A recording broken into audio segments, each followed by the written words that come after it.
Hey guys, welcome back to my channel. I'm Star Wars Meg, and in today's video we're going to be talking about George Lucas's original plans for Palpatine in episode 9. So after The Rise of Skywalker dropped in cinemas in December of last year, a lot of fans were disappointed, just like with The Last Jedi and with The Force Awakens. And overall, a lot of toxic fans specifically were very much hating on the film. I personally thought it was okay considering all of the things we got in episode 7 and 8. It was quite a good ending to the sequels, and even though I'm not a huge fan of the trilogy on the whole, it was much better than what I personally expected, and I think it had a lot of nostalgia, a lot of good things, a lot of bad things. Now, with regards to George Lucas, it's no secret that he had plans of his own to make his own sequel trilogy before having sold it to Disney. The reason he sold the rights to the scripts to Disney was because he thought he was too old and he would want to take his time with the films, and he probably wouldn't get that time. That was his own rationalization, so he sold it over to Disney and they disappointed by not using his scripts. But here's the thing, not many fans know that originally in George Lucas's scripts he did plan to bring back Palpatine in episode 9. So while a lot of fans criticized the decision to bring back Palpatine by JJ Abrams, it was planned all along. And a lot of fans think that it undermined Vader's arc, the fact that Palpatine came back, but there were actually plans for Palpatine.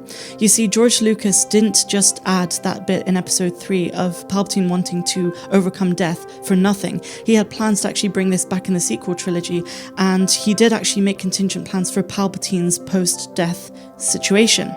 This situation is much of what we get in Legends, where Palpatine uses clones of himself and then uses Force Essence transfer. There were a lot of rumors about Matt Smith being in The Rise of Skywalker as a younger Palpatine, and this was actually very true to George Lucas's original plans. He wanted to transfer Palpatine's life essence to have a big battle with the original protagonist of what would have been the sequel trilogy, who's called Kira.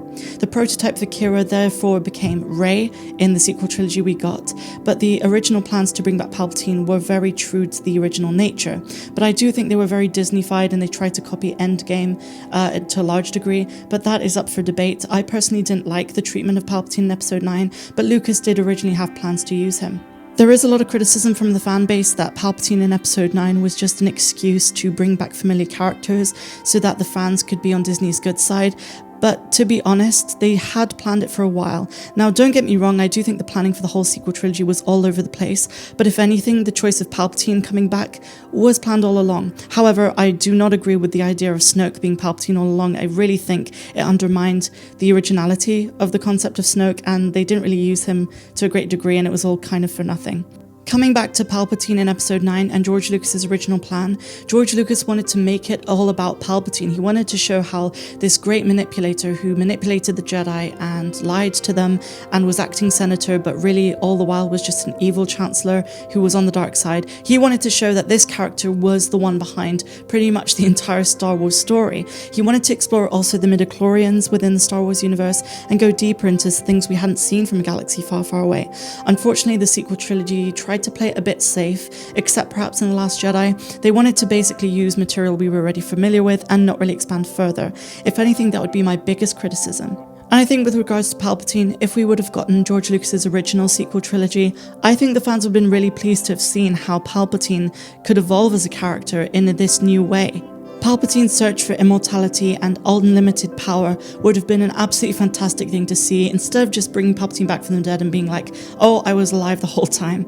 But that's for another day, and to be honest, that's all we know about George Lucas's plans for Palpatine, but I think his vision would have been absolutely epic and much better than what we got from Disney.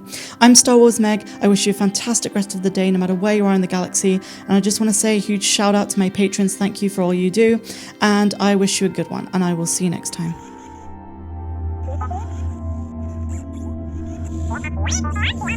What?